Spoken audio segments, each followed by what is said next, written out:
Yeah. So I was thinking about that Rube Goldberg machine in that video a lot as we're approaching December 17th coming up here, which kind of marks 1 year to the day when a whole sequence of events happened in 2011 mostly, except for that little bit in 2010.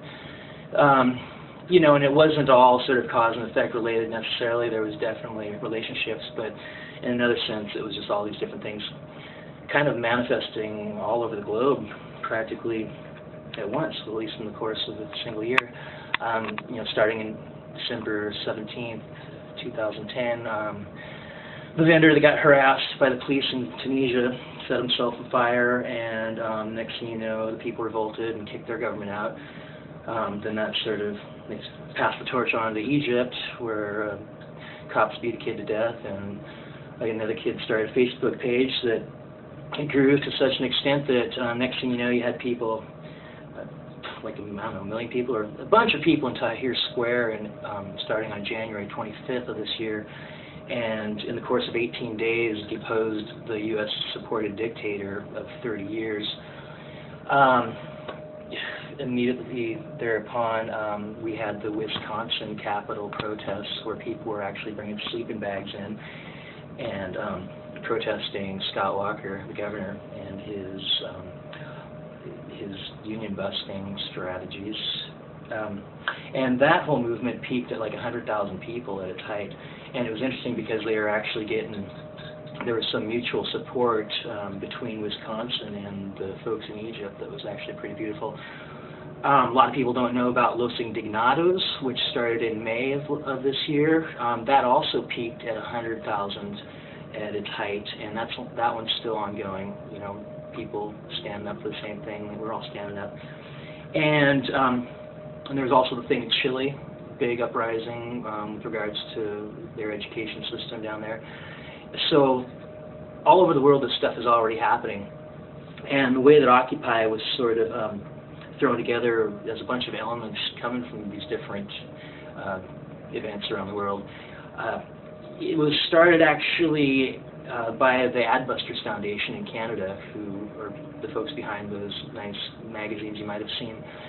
I don't know, I've been seeing Adbusters since the mid-90s. Always loved that magazine. Had no idea for the longest time that they were the actual ones that threw together Occupy Wall Street. They announced in their magazine in July with, maybe you've seen that poster with the ballerina on the Wall Street Bowl. It's really beautiful. They announced a campaign to Occupy Wall Street that coming September. They sort of combined elements that they got from Los Indignados, which were the consensus process, and the mic check, I believe, also came from Spain. They combined that with the whole idea of what was essentially the occupation of Tahrir Square, a bunch of people just gathering and saying, we're not going anywhere until we're heard. So they announced that Occupy Wall Street was going to happen. Not too long after, the hacker group Anonymous got into the mix, trying to get people to bring kitchens down and tents down, sort of drawing upon what had happened in Wisconsin. And it's really interesting if you can't really go find an anonymous website, officially, because that'd be sort of an oxymoron. But there is a website called Why We Protest that's kind of the spot that you're kind of wink, wink, nudge, nudged to if you want to get involved with that conversation. And I was doing some research and actually found a really interesting thread on Why We Protest that's still going on. It's over 2,700 posts now. It started on September 15th, where they're talking about this Wall Street event coming up, and they're all kind of skeptical, like, who are these folks putting this together? What's going on here? Is this for real? And then it's only like in a matter of a couple of days where you start seeing posts like, lots of people showing up. This could be pretty big. So, all these things sort of led to, occupation, which then itself, like, spread out like, I don't know, like a hydra or an octopus, choose your metaphor. And all, I don't know, I've heard like over 1,000 occupations all over the world at this point. But the thing that I really, really want to impress upon people is the whole sort of zeitgeist into which all this started, starting with Tunisia and Egypt and Wisconsin and Chile and Spain and Wall Street. It was all, to me and a lot of other people, made possible by the acts of, a single act actually, of one man named Bradley Manning, who you might remember walked out of his office one day in his capacity as a low-level U.S. Army intelligence analyst, and he walked out with a CD-ROM he had labeled Lady Gaga, and on that CD-ROM he had over 200,000 communiques and diplomatic cables of, between embassies and ambassadors all over the world. And even before all these other events came about, people were already saying that basically that changed everything. The whole tenor of global diplomacy and backdoor discussions, it had the veil just ripped away, and sort of set the stage for all of this uprising of people all over the planet.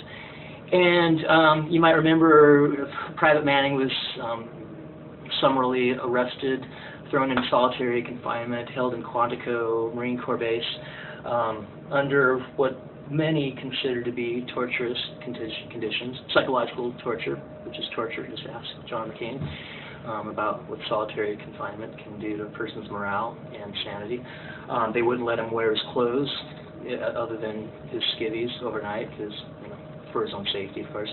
A huge uproar ensued, and eventually he was moved to a medium security installation at Leavenworth and was allowed to have more contact with other human beings. And now, boom, a year later, coming up on December 17th, which is actually Bradley's 24th birthday, we're having an international call for support and solidarity on his behalf. The day before, on the 16th, he will actually have his very first court hearing, I believe in Leavenworth, I'm not sure. But this is important. What he did is considered to be a capital crime. And the prosecutors have said since that they're not going to seek the death penalty, but it's still, technically something that's on the table.